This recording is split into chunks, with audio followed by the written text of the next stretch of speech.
business owners. I talk to people that make a lot of money. I was just scared to talk to them for whatever reason.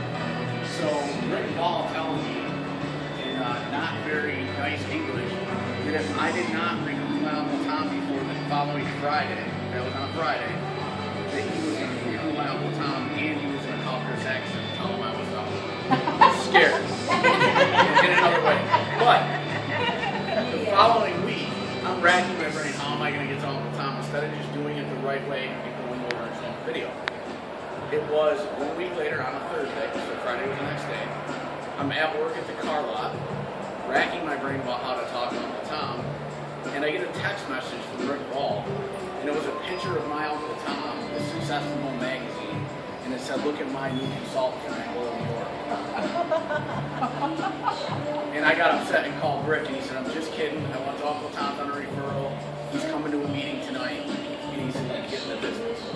And here he is later, senior consultant heading to executive. So the point to that is get to your chicken list, don't give up on people, but more importantly, the integrity of this company. Rick Ball was already heading to executive and he could have tried to talk Uncle Tom into getting into his business. I don't know if he would have or not, but he did the whole presentation, and that's the integrity. So right now, I want to have someone that's really kicking some butt out in California tell us some things about not only starting a new market, but someone who's never ever done network marketing before, and how they have gotten where they got. So Adrian, go over really quickly when we touch on all topics, I guess. You're doing network marketing. Yeah. Never done network marketing before, and you did it without an outline out there, started your own meeting, promoted what ambition is for you,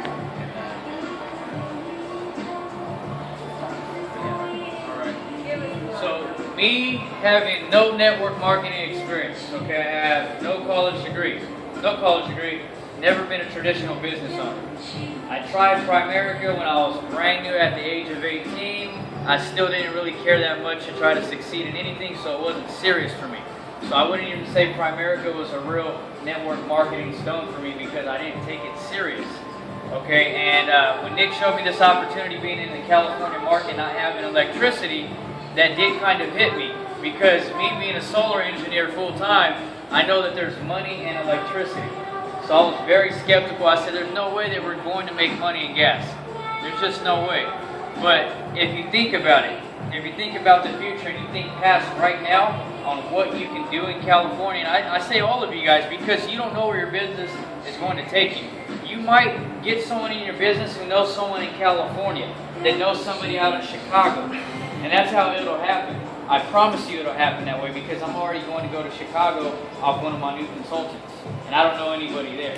So I promise you it'll happen. So the way I seen it is, if I grab X amount of customers for gas right now, what's going to happen is that one day if I have 5, 10, 15,000 customers and they decide to deregulate electricity, overnight my residual, my bonuses are going to quadruple. So I had to see that bigger picture. See, I grew up broken, poor in the streets, no strong education, no motivational push to say, you need to do this, you need to succeed. Now my dad taught me to be on the 40-40-40 plan. Work 40 plus hours a week for 40 plus years of my life to retire on 40% of my income. And my dad even told me I wouldn't make it in college. See, so I already had all these negatives and these doubts about me. But in Ambit, I said, this is a no-brainer. I'm not spending $429 for Ambit. I'm spending $429 to invest in myself, right? Because there's things we can go out there and spend money on, but what's the guarantee that that flip or that investment is going to work? But I said, you know, the worst thing that's going to happen here, it's energy. I'm going to earn my money back. We're going to make a killing, right? So that's what I seen. So I said, I'm going to take this, and I'm going to make it work because I need to give my 5-year-old daughter a future that I never had. I need to give my dad a retirement plan that he doesn't have. Because my dad's 56, lost his job 3 weeks ago, or 4 weeks ago now, has no set retirement plan. Who's going to retire him out of the 6 siblings that we have? Me. Because the other ones don't care. The other ones are thinking for now. They're not thinking for the future. So my dad does not have a set retirement plan. My 5-year-old daughter without this business might grow up and live average. And go to college and get a degree and not guarantee that she has a set, retirement plan, a set future, a set and stable job. There's no guarantee in that, I'm sorry. There's no guarantee that because the college is going to give you a degree and a piece of paper and you're going to have to go out there and get a JOB anyway, right? You're going to be just over broke, but we want to be in the NBA to never be broke again. So that's the goal, and that's what I see. Instead of going back to school 6, 7, 8, 9 years, I can do ambit for 3, 4, 5 years. I mean, I guarantee you I'm going to be where I need to be in 3 years. But even if it took me 5 years, is 5 years still worth it? And that's what I thought about. Instead of making excuses on our situation right now and not having money right now, why don't we do a little bit of something so we can make a little bit of something more for our future, right? We need to be visionaries. My dad taught me that when I was little. You know, we had 6 siblings. He pulled up to this place that needed a ton of work, construction work. He said, "What do you guys think about this new place we're going to move into?" I said, "Dad, this is horrible. This is ugly." And my dad said, "No, you need to be a visionary. If we work together, we can do new sheetrock, new tile, we paint it. Do you see what we can have in this 5-bedroom place?" I don't see it. I just didn't see it because I wasn't a visionary. And so after us working on it for about a month and a half, I kid you not, to this day, that was probably the nicest looking place that we've lived in. But it's because my dad had a vision. If we did a little bit of work, we put a little bit of money into it, it would be something bigger than what it was. And so that's what we have in Ambit right now. This is ground floor. I don't care if you guys already have electricity and natural gas already going. This is ground floor. I'm a senior consultant in California with just gas. Our VPs are lucky to reach 20 people. We don't have a lot of opportunity going, but we choose to make our opportunity what it is because we don't quit. I'm not a quitter. If you get started in something, don't quit, because if you have a why and you quit on your why. Think about your why, because your why is going to make you cry. You can't just say, "This is my goal." Being rich, I'm sorry, is just not a goal. Because when you have that money, it's what you do with that money that counts, right? I've seen people touch $1, $2, $3, $4, $5 million, and it doesn't mean anything. It just doesn't mean anything, because at the end of the day, you're rich for a selfish reason. But what about helping someone else that needs that money? What about the people struggling on these bills that need that free energy? What about bringing somebody into your business that's going to make you rich but make themselves rich also? So you just save someone's life that was struggling, broke, and poor. Jaime couldn't even feed his wife a proper dinner. We had to buy her pizza every single night. But this business is changing that for him. It's not just $1 million mark. It's what you can do with that $1 million mark. Because money's going to get old. Having those nice cars are going to get old, right? But what we have right now in Ambit is unreal. I promise you. You guys are in Texas, right? And it is a little, I think it's harder in Texas. The payouts are bigger. I think there's a little bit more convincing to do versus the markets that we have.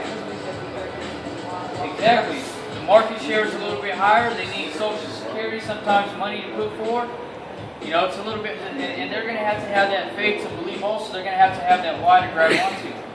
Whatever your why is, and if you don't have a why, then find it. You might think you have a why, but find it. Like my dad not having a retirement plan originally wasn't my why. I didn't know he was going to get laid off. I didn't know that. So that added to my whys. That added to it on top of everything. And I told myself, if I quit Ambit, I slow down on Ambit, I slow down on my daughter, I slow down on my future of never being broke and poor again, and I slow down on letting my dad not have a retirement plan if I stop Ambit. So if I quit and I stop on them. Not just myself, I stop on them. So if you guys go ahead and take a break in Ambit, you stop, and you say, "I'm going to go when I feel it's right," okay, then you're stopping on your why. And when you stop, then you're not going to succeed, because all I've done is plug into Nick and Rob a couple minutes a day, every single day, and work the business about an hour and a half, 2 hours a day. Then now Eva Palacios and I started our own BP in California. So we have our own BP going now in California. Our own. And we've been undercover, but now after Ambition, we're going to go on Power Zone. So we have our own BP going, and I'm pretty excited about that, to be a part of Team Dynasty and start our first Team Dynasty BP in California. And every single one of you guys that come to California or visit, you guys are going to have a home BP to come to.